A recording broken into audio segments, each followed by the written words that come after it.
Hola, soy el pastor Marcos de Cuadra y quiero hablarte acerca de la alfabetización del pensamiento.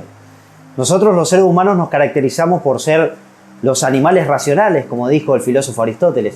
Por lo tanto, quizás para usted debe ser normal el hecho de que pensamos y pensamos todo el tiempo, pero existe una realidad de que al parecer todavía la humanidad no piensa y no piensa en lo importante.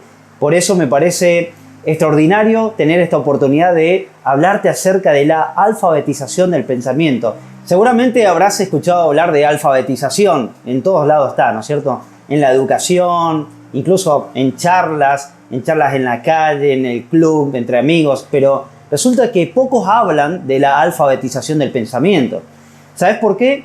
Porque se piensa que alfabetizar solamente tiene que ver con aprender a leer y a escribir. Pero yo creo que acá está la novedad, de que alfabetizar también puede ser de otra manera. Hoy podemos hablar, por ejemplo, de la alfabetización del pensamiento. Vamos a hablar de alfabetización. Justamente la palabra alfabetización es una palabra que proviene del griego y justamente comienza con dos letras griegas, alfa y beta, o alfa y beta, como algunos le dicen. Justamente era, de alguna manera, la forma que tenía la gente de aprender a leer y a escribir. Hoy nosotros gozamos en el mundo, o por lo menos en Occidente, de un gran índice o un alto índice de alfabetización. Es decir, según la UNESCO, hoy en Argentina, aproximadamente entre el 95% y el 99% de la población argentina está alfabetizada, es decir, saben leer y escribir. Pero vamos a un poco atrás. En el siglo I después de Cristo, es decir, cuando apareció la iglesia en el contexto mundial, realmente la gente no sabía leer y escribir. Es decir, entre el 95% de la población del mundo antiguo no sabía leer ni escribir. Y esto es muy interesante porque hoy es todo lo contrario. Pero resulta de que, aunque hoy en nuestro país se esté hablando de un 90% de alfabetismo, resulta que no está tan claro con respecto al pensamiento.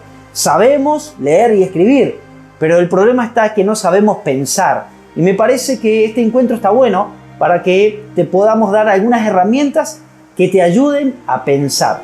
Entonces yo tengo un pequeño recorrido, aprender a pensar desde la filosofía como, digamos, el amor al saber, la filosofía como ese camino a la verdad, la filosofía como ese conocimiento por causas. Luego pasaríamos a la alfabetización del pensamiento desde la teología y por último tratar de concluir con un pensamiento que sea actual, que sea novedoso y que sea útil. Desde la filosofía yo tomo tres autores para hablar del pensamiento. Primero voy a hablar acerca de la alfabetización del pensamiento desde John Dewey, que fue un pensador estadounidense que marcó una época. Quizás no es conocido en el ambiente que no sea el filosófico, pero realmente es un pensador que nos viene a ayudar a aprender a pensar. John Dewey, entre otras cosas, se preguntaba ¿por qué nos enseña a pensar?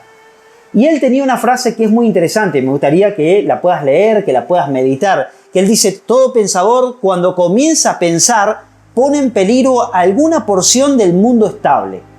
Y justamente aprender a pensar cuesta porque hay resistencia. ¿Por qué hay resistencia? Porque desde los lugares, desde las estructuras, de las instituciones, ya sea instituciones políticas, religiosas o incluso educativas, ¿por qué no? Siempre se ve al pensamiento como algo peligroso, porque el que piensa, de alguna manera, está poniendo, digamos, en jaque lo establecido. De alguna manera está poniendo en peligro aquello que está instituido. Ahora bien, yo sé que lo de Dewey es bastante interesante, ¿no? De que todo pensador cuando comienza a pensar pone en peligro alguna porción del mundo estable. El hecho está que también para poner los pies sobre la roca, para poner los pies sobre el fundamento, es obvio que también necesitamos aprender a pensar. Otro pensador que nos lleva al hecho de la alfabetización del pensamiento es el famosísimo William Barrett, que fue también un filósofo norteamericano existencialista, y él ha escrito varios libros, pero hay un libro que yo les recomendaría que se llama El hombre irracional. Ese libro es una catarata de ideas, es decir, es un libro que tiene muchísimas ideas.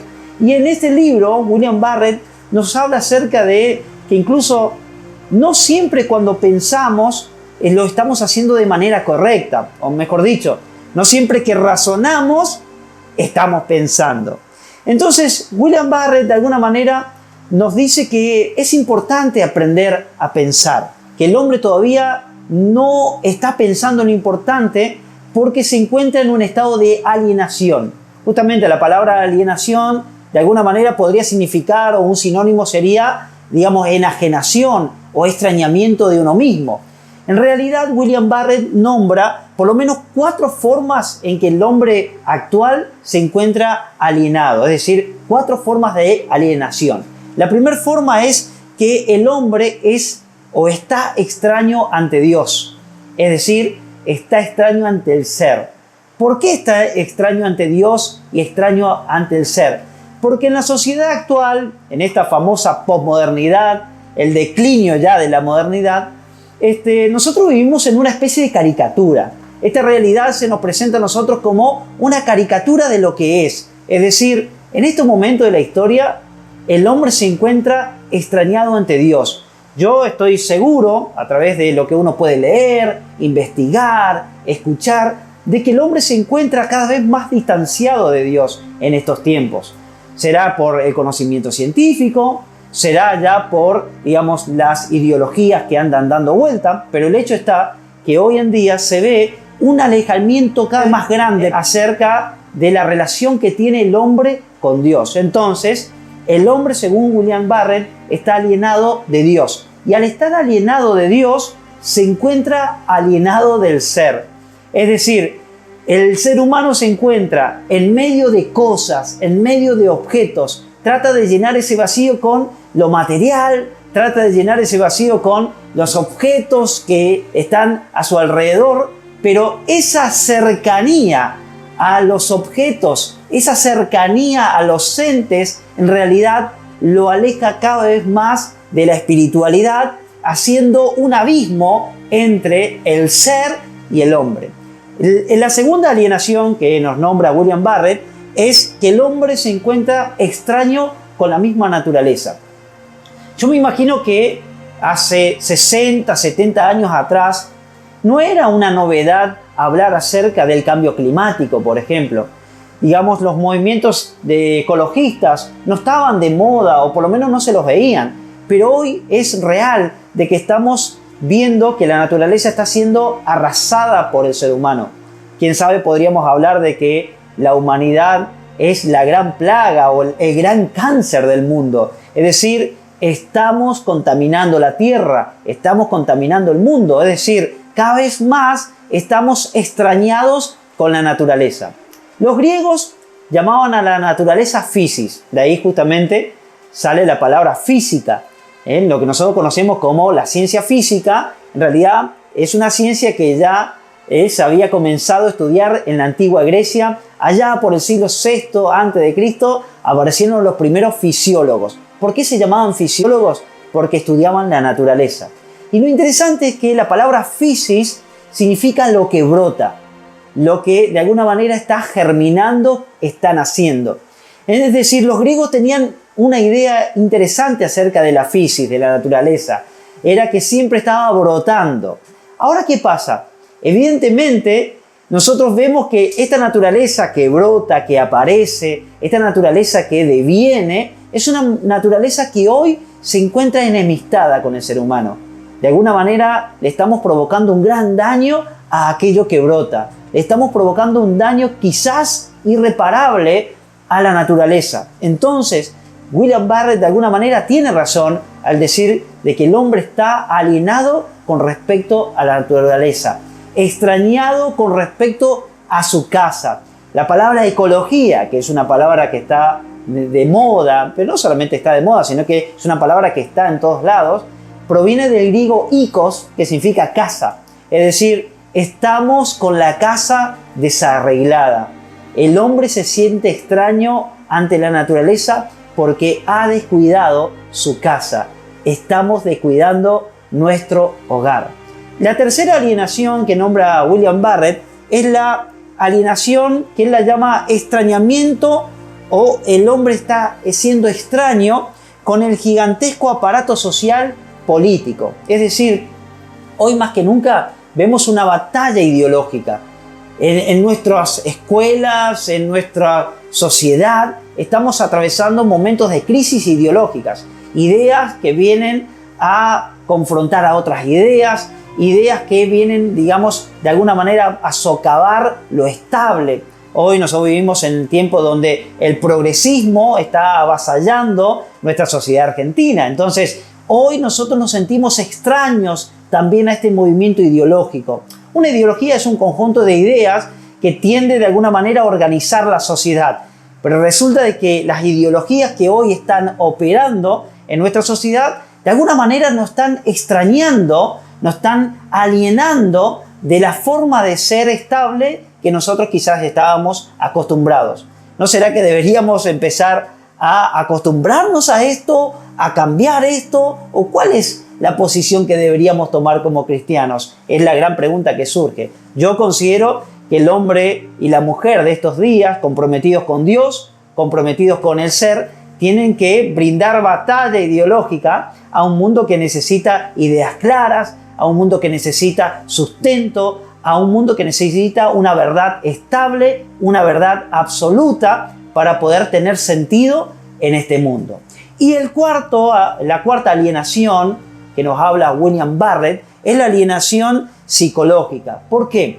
Porque este filósofo nos dice que de alguna manera estamos extraños ante nuestro propio yo. Va de vuelta, estamos extraños ante nuestro propio yo. Es decir, no nos conocemos a nosotros mismos, no tenemos contacto genuino con nosotros mismos. Esta alienación quizás para mí podría ser una de las más peligrosas, porque estar alienado de uno mismo es no saber quién uno es de alguna manera no saber relacionarse con quién es uno. Y esto yo podría llamar una egoalienación, es una palabra que estoy inventando, ¿no? Pero este cuarto punto de William Barrett sería la egoalienación. Estamos extrañados con nosotros mismos. Esto nos ha llevado a una crisis del pensamiento. Las cuatro alienaciones lo que nos están llevando es a que no podamos desarrollar el pensamiento. Quizás pensamos, pero no pensamos lo importante. Ahora bien, ¿por qué para William Barrett estamos alienados? ¿Y por qué es necesario de alguna manera salir de esas cuatro alienaciones y aprender a pensar? Porque según este pensador, nosotros tenemos conocimiento de segunda mano. Es decir, vivimos en un mundo donde hoy se habla tanto de la posverdad, es decir, de una verdad que está mediada, de un relato que aparece en los medios de comunicación.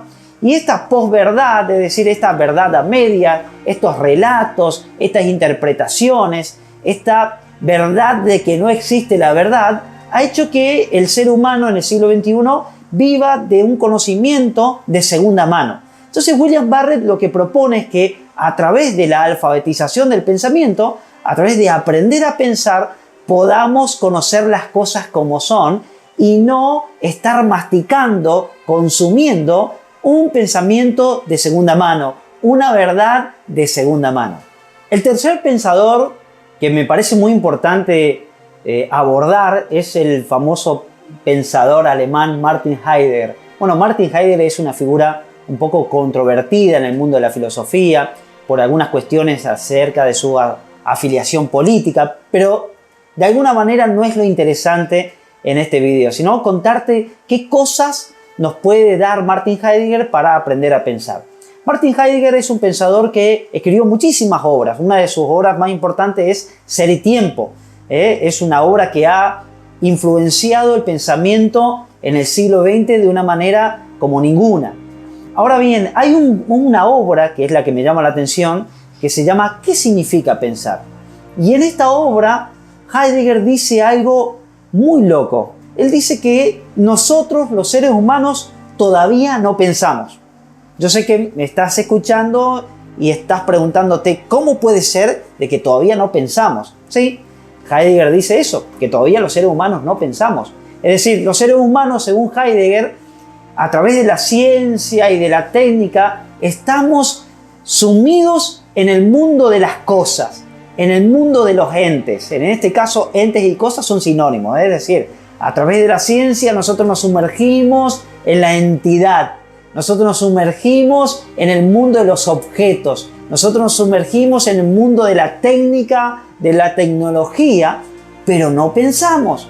Y es interesante porque mayormente todos sabemos que pensamos, y que alguien nos diga que no pensamos es como chocante, es como decir, no, no puede ser, esto no puede ser, acá hay algo que no está bien. Bueno, Heidegger se anima a decirnos de que nosotros todavía no pensamos y no pensamos en lo importante.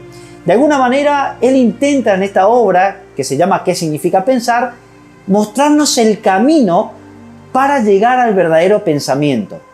Y lo interesante de todo esto es que no existe otro camino que el pensamiento mismo. Seguramente usted se debe estar pensando lo siguiente, que esto es una broma, esto es un juego, ¿qué es lo que me está queriendo decir? Que para aprender a pensar yo tengo que caminar por el pensamiento. Sí, te quiero decir que para aprender a pensar hay que pensar. Aunque parece algo lógico, aunque parece algo, digamos, incluso tonto, aunque parezca algo que nos da risa, yo te quiero decir lo siguiente. Para aprender a caminar, ¿qué es lo que hace falta? Caminar, aprender a dar los primeros pasos. Y en esos primeros pasos, ¿qué suele pasar? Nos caemos. En esos primeros pasos, ¿qué suele pasar? Nos lastimamos. Porque para aprender a caminar hay que hacerlo, hay que animarse, hay que soltarse. Bueno, de la misma manera, para aprender a pensar, dice Heidegger, hay que transitar el camino del pensamiento. Y hay que pensar en lo importante. ¿Y qué es lo importante? En primer lugar, lo importante es que no sabemos pensar. Que no hemos ocupado tanto los seres humanos en hacer, que hemos dejado de lado el pensamiento. Digamos, nos ocupamos tanto de la ciencia, de la técnica, la modernidad misma, ¿no? Que fue un tiempo donde el ser humano a través de la ciencia quería conocer o llegó a conocer, digamos, el mundo. También esa misma ciencia nos desilusionó, porque en el siglo XIX, en ese emerger de la ciencia, los científicos positivistas, por ejemplo, creían que a través del conocimiento científico el futuro iba a ser mejor, que a través de la ciencia todos los problemas de la humanidad iban a estar resueltos, que a través del conocimiento científico ya no íbamos a necesitar más de Dios, que a través de los descubrimientos de la ciencia no íbamos a necesitar más nada que la ciencia misma. Incluso hay un pensador que se llamó Auguste Comte, un francés, que es el padre de la sociología y padre del positivismo, que llegó a decirle que la ciencia de alguna manera iba a destronar a la religión. Es interesante, ¿no? Porque como científico, cuestionador de la religión, ahora venía con un pensamiento bastante dogmático diciendo lo siguiente: la ciencia va a ocupar el lugar de la religión. Es como si fuese que estos pensadores decimonónicos, es decir, del siglo XIX, tenían una esperanza, una fe en la ciencia. Bueno, Heidegger dice, la ciencia nos ha desilusionado. ¿Por qué? Y bueno, porque el resultado de la ciencia, yo sé que es un poco un reduccionismo, pero la técnica trajo un montón de problemas. Bueno, y Heidegger se da cuenta de esos problemas y nos dice, nos hemos ocupado muchísimos de hacer, hacemos cosas, pero no pensamos en lo importante. Por lo tanto, Heidegger va concluyendo diciendo que lo importante es transitar el camino del pensamiento. Para pensar es importante caminar por el sendero del pensamiento. Bueno, hasta acá con aprender a pensar desde la filosofía. Para el próximo encuentro ya voy a entrar en la alfabetización del pensamiento desde el conocimiento teológico. Nos vemos en el próximo video.